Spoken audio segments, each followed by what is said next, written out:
There's something strange brewing in the River Market. Here's Brad Stevens with this week's Friday Night Flights.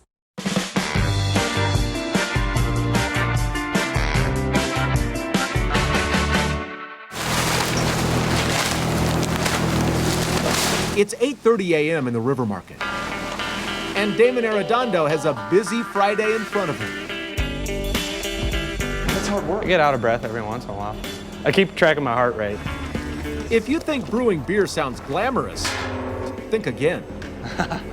Yeah, I've talked to a few people out of becoming brewers. Really, I'm a glorified janitor. I'm cleaning probably 80% of the time already. By the end of the day, Arredondo will be exhausted. Now we're mashing in. By the end of this story, you'll understand why making beer is his destiny. You're sweating, you're on your hands and knees, you're scrubbing, all these floors. Exactly, yeah, I know I'd be the crazy person in an office, so I don't do that. I need the physical outlet.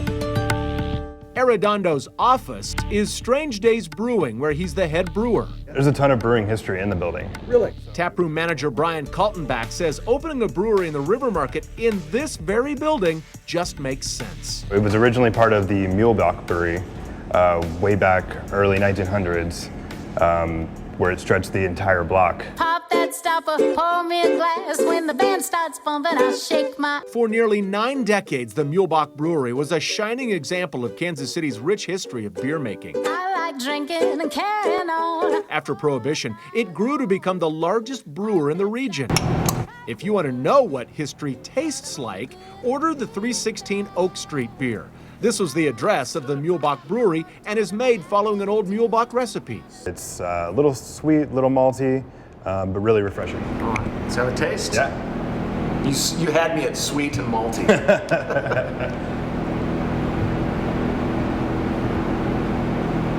Oh, I can see why that's popular.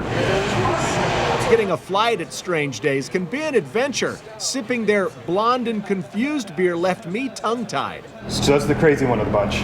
So it's a blonde stout with coffee, cocoa nibs, and vanilla added to it. So it's going to drink just like a stout, but it's blonde in color. Oh, that is crazy. What? A little confused? I did not. Yeah, I am confused. But there's no confusion about why Arredondo became a brewer. It's in his DNA. Actually, my great-grandfather used to drive the sugar truck during Prohibition in Kansas City, so he provided the fermentables for a lot of the bootleggers and speakeasies around here in town, so he was a pretty important dude.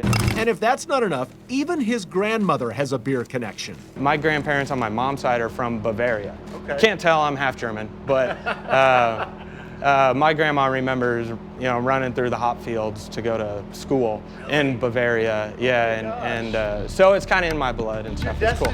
I guess so. Yeah. That's family tradition so rich you can pour it into a glass, and there's nothing strange about that. Brad Stevens, KCTV 5 News.